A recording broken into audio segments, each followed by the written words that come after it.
So, andito ka kasi nagbabalak kang bumili ng Freedcon KY Pro. Tamang tama yan, idol. Dahil kagaya nyo lang din ako mga boss na nag-search sa YouTube, Facebook about sa KY Pro na to bago ko nga siya binili. So tamang tama yan dahil i-review ko to na para lang akong nag-share ng expectation versus reality sa inyo mga boss. So by the way, ang video na ito ay hindi sponsored, pero Freedcon, baka naman. Bago natin umpisahan ang aking pagre-review, intro muna tayo.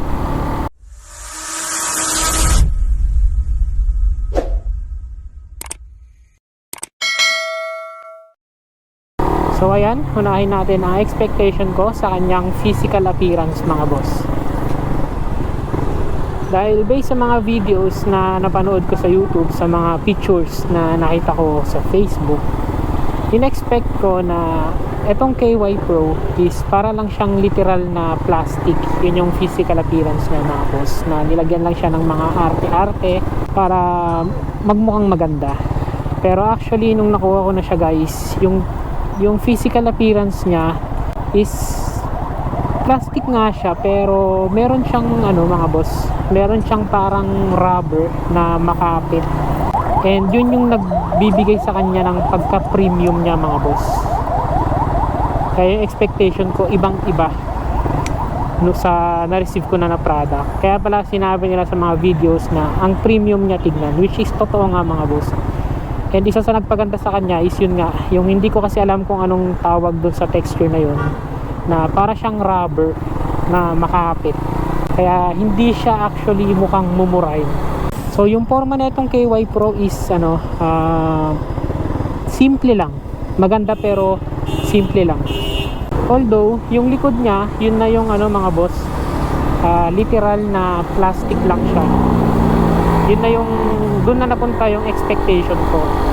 Pero sa tingin ko yung pagka-plastic niya is hindi siya yung ordinary plastic lang. Sa tingin ko matibay yung plastic na to dahil sinubukan ko siyang tanggalin at ikabit sa kanyang mount. And by the way, may pagkahirap siyang ikabit sa kanyang mount, mahirap din siyang tanggalin. Siguro para lang secure na hindi siya malaglag. Pero yun nga, ilang beses ko siyang tinanggal tsaka binalik sa kanyang mount, and hindi naman siya nasisira. So I think quality yung plastic nito mga boss. Next na expectation ko is sa kanyang speaker, which is nagulat ako dahil talagang nag-exceed siya sa kanyang expectation ko. Dahil based sa mga napanood kong vlogs na hindi nga raw ma-bass etong neto, speaker neto, which is totoo, hindi nga siya ma-bass, pero hindi ibig sabihin nun na wala na siyang bass.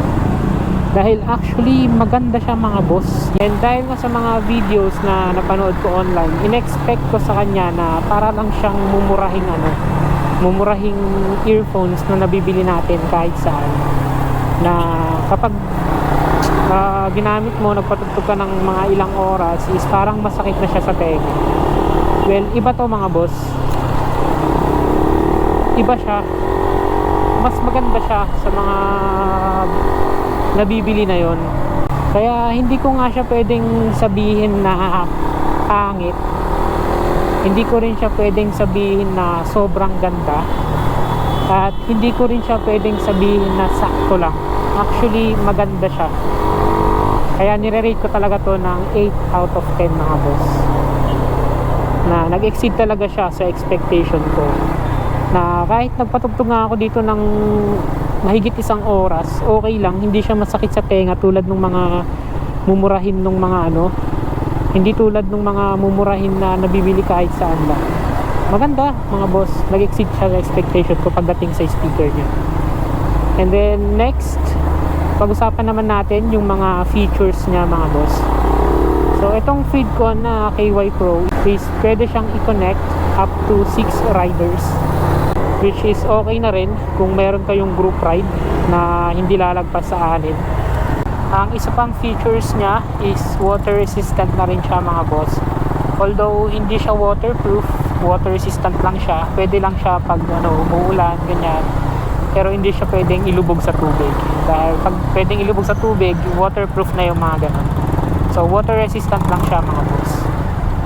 And then next is universal fairing na rin siya mga boss.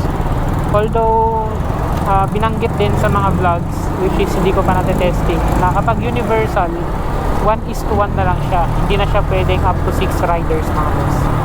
Base yun sa mga nabasa ko online, dahil nga nag-search din ako, gaya nyo lang din ako na nag-search lang din regarding sa product na to.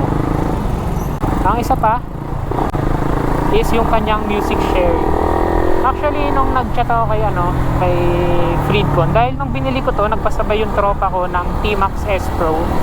Tinanong ko kay Freedcon kung okay lang ba yun na magkaiba yung unit, maganda pa rin ba siya, maganda pa rin ba yung pag-uusap, ganyan. And then sabi ni Freedcon okay lang naman daw, although hindi lang gagana yung music sharing. So yun yung hindi ko nagustuhan, na hindi nagagana yung music sharing. Pero tinesting namin ng tropa ko, gumagana siya mga boss. Siguro sa ibang unit, sa ibang nakabili, hindi siya gumagana, pero base naman dito sa nabili ko is okay naman mga boss. Mamahalin to, pero try pa rin natin ma-overtake. Is okay lang naman mga boss. Na testing naman namin ng tropa ko, working siya. T-Max S Pro tsaka Freedcon KY Pro, gumagana pa rin yung music sharing niya.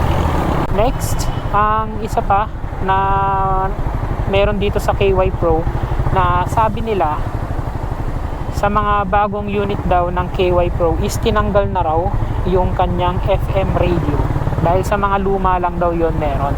Pero itong kakabili ko lang na KY Pro is meron siyang FM radio mga boss. Kaya hindi ko alam kung bagong unit ba ito or yung lumang unit ba ito ng KY Pro. Pero siguro binalik na ulit nila yung FM radio ng KY Pro noon. So ito, testing ko sa inyo kung para marinig nyo, para gumagana. Kasi bumili ako ng ICC na microphone para pwedeng marinig yung kausap ko dito sa GoPro. So ayan, so naka-on na siya. Para ma-on lang yung radio, double click. Visit the YGG Play Summit website at yggplay.gg and get your tickets today. Catch American singer-songwriter and music sensation Fiji Blue live in Manila. Yeah, so ayan yung kanyang radio. Hindi ko na siya patatagalin kasi baka makapiright tayo. Depende lang ata sa lugar. Yung ngayon is medyo hindi maganda yung signal, pero nung tinesting ko sa bahay kanina, okay siya, maganda. Clear naman yung kanyang radio. So depende lang siguro sa location mo mga boss, yung FM radio. So yun yung maganda, no, binalik yung FM radio ng KY Pro para kung sawa ka na sa mga music na nakasave sa cellphone mo, is pwede mong i-on yung radio pag nasa probinsya ka, ganyan, di ba, na walang signal lang SIM card mo para makapag-data. So maganda na binalik itong FM radio. Next na features niya mga boss is yung layo naman, yung distance. So based kasi sa distance niya mga boss, nakalagay sa mismong box 250 to 1,000 meters. So ayan, tinesting namin ng tropa kung totoo nga ba yung 250 to 1,000 meters na distance nito. Tinesting namin sa T-Max S Pro niya. And doon nga, nakakabilib siya dahil malayo yung, kahit malayo yung distansya, okay pa rin siya mga boss. So I think nasusunod yung 250 meters na yan para sa distansya netong KY Pro. Pero pag meron ng umarang na malaking sasakyan sa harapan mo, tapos yung kasama mo is malayo-layo na rin siya sa'yo, ayun, nag-i-static siya mga boss. So sa tingin ko, normal lang yun mga boss, dahil ito nga isang Bluetooth intercom. So bakit nga ba nakalagay dyan na 250 to 1,000 meters? Sa tingin ko kasi magagamit mo na yung 1,000 meters mga boss kung marami na kayo. Pero kung dalawa lang kayo, sa tingin ko dun napapasok yung 250 meters. Dahil once na padami ng padami yung nakakonect sa intercom, yung iba kasi nagsisilbing tulay para sa una at hanggang sa uli, kaya umaabot na siya ng 1,000 meters. So So, kaya nakalagay siguro sa box na 250 to 1,000 liters. So, correct me if I'm wrong na lang kasi ganun yung pagkakaintindi ko dito sa Bluetooth intercom na to. So, yan yung mga features niya. Honest review ko talaga is yung expectation ko mga boss is nag-exceed nung nagamit ko na itong unit na to. So, para sa akin, sulit din yung 3,500 pesos dito sa unit na to. So, ito is sinasabi nila na mura pero quality. Affordable for all riders pero quality pa rin siya. So, bakit nga ba siya tinawag na mura? Kahit yung 3,500 is mahal na rin yan, diba? Mahal na rin yan mga boss. So, sinabi lang na mura kasi kung ikukumpara mo siya sa ibang intercoms like Sena, Cardo, yan, yung mga intercom na yan, kung ikukumpara mo yung price na itong Freedcon sa mga yan is mura na rin talaga itong Freedcon, pero meron pa rin siyang quality. So ayan yung nagustuhan ko dito kay Freedcon, affordable siya para sa atin. So meron ka ng quality na intercom tapos affordable pa. So, dahil KY Pro yung nire-review ko ngayon at sa next vlog ko ay i-re-review ko naman yung T-Max S Pro and then i-compare ko silang dalawa. Sasabihin ko sa inyo kung ano yung hindi ko nagustuhan dito at yung hindi ko nagustuhan sa T-Max S Pro. Kaya abangan nyo lang mga boss yung next na video ko. So, ayan. Baka kasi sabihin nyo puro magaganda lang yung binabanggit ko dito kay KY Pro, pero actually meron din ako hindi nagustuhan sa kanya kasi actually kung KY Pro lang yung nabili mo at hindi ka nakatesting ng T-Max S Pro, okay na, quality na tong KY Pro mga boss, sulit na tong KY Pro. Kaya kung gusto nyong abangan yung next na vlog ko, please subscribe to my channel and click the notification bell button para ma-notify din kayo sa mga susunod na vlogs ko, especially kung gusto nyong panoorin yung comparison ko ng T-Max S Pro at itong KY Pro.